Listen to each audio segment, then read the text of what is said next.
Jadi terima kasih untuk Pak Heru dan teman-teman di Pandi, kemudian untuk Pak Jazirai dan teman-teman di Kemenko PMK. Jadi seperti yang sudah disampaikan oleh Pak Heru bahwa aksara Sunda itu kemarin sudah distandarisasi untuk kemudian diajukan ke BSN Badan Standarisasi Nasional untuk nantinya akan mendapatkan kode SNI yang akan menjadi standar mungkin industri dan teknologi yang ada di Indonesia ke depannya. Dokumennya sedang kami finalisasi untuk nanti kemudian diajukan ke BSN.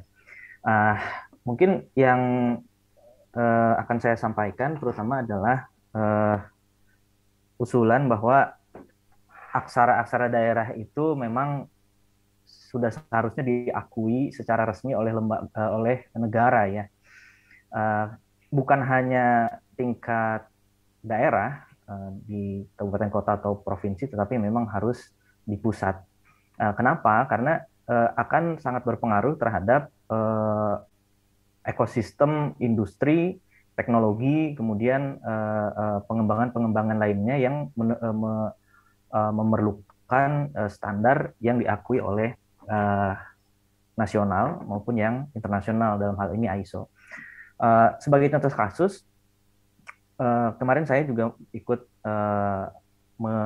mengikuti proses standarisasi aksara Jawa, kemudian pengajuan aksara Jawa untuk IDN, International Domain Name, ke ICANN. Itu ternyata setelah dianalisis oleh ICANN, lembaga internet dunia, ada beberapa kondisi yang tidak memungkinkan aksara Jawa dan aksara-aksara Nusantara lain yang ada saat ini, saya kira, yaitu belum ada dukungan informasi data dalam beberapa dokumen yang sifatnya internasional. Misalnya boleh saya share screen? Silakan Kang Ilham, silakan. Oke, yang ini ya. Misalnya di dalam dokumen feedback atau respon dari ICANN itu dibutuhkan dokumen informasi dari dokumen yang disebut UNGNG manual ya, di mana di dalam itu harus ada kode bahasa dan kode jenis aksara yang diakui oleh negara dan terdaftar di UN, di PBB begitu ya. Misalnya ini kita lihat ada beberapa ini dalam dokumen UN ya, PBB ya, Technical Reference Manual for the Standardization of Geographical Name, termasuk ada di situ huruf.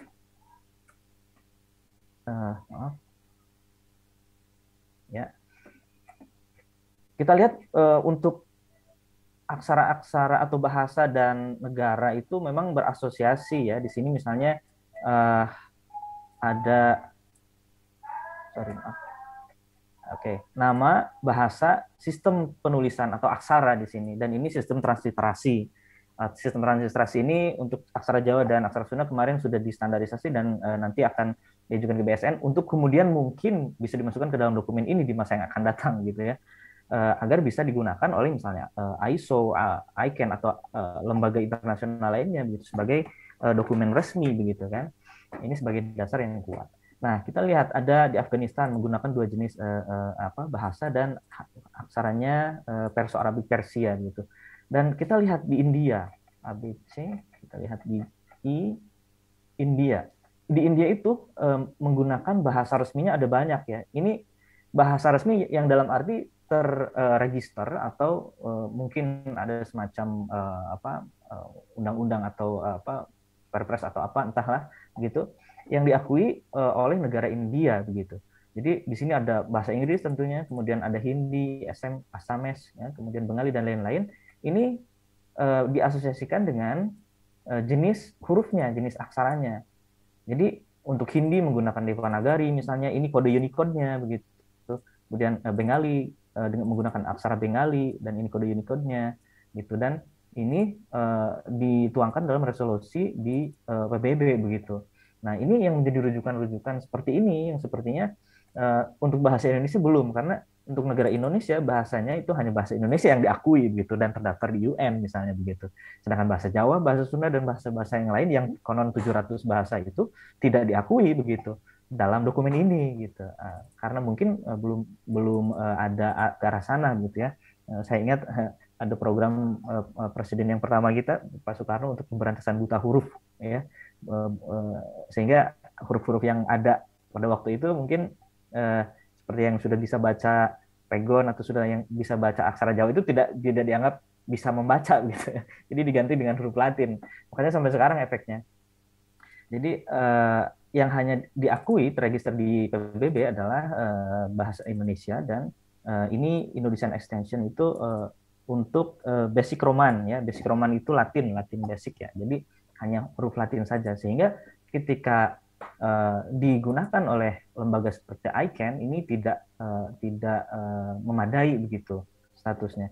Selain itu juga misalnya ada kode bahasa yang misalnya Indonesia ID bahasa Sunda SU misalnya dan lain sebagainya, mungkin ke 700 bahasa itu kalau dimasukkan ke dalam ISO untuk registrasi bahasa itu juga lebih bagus karena nanti standar misalnya ISO untuk kode bahasa, kode aksara itu juga yang akan menjadi kode-kode dasar yang digunakan dalam teknologi misalnya untuk pemrograman XML misalnya atau pemrograman PHP misalnya atau pemrograman Python dan lain sebagainya dan tentu itu yang menjadi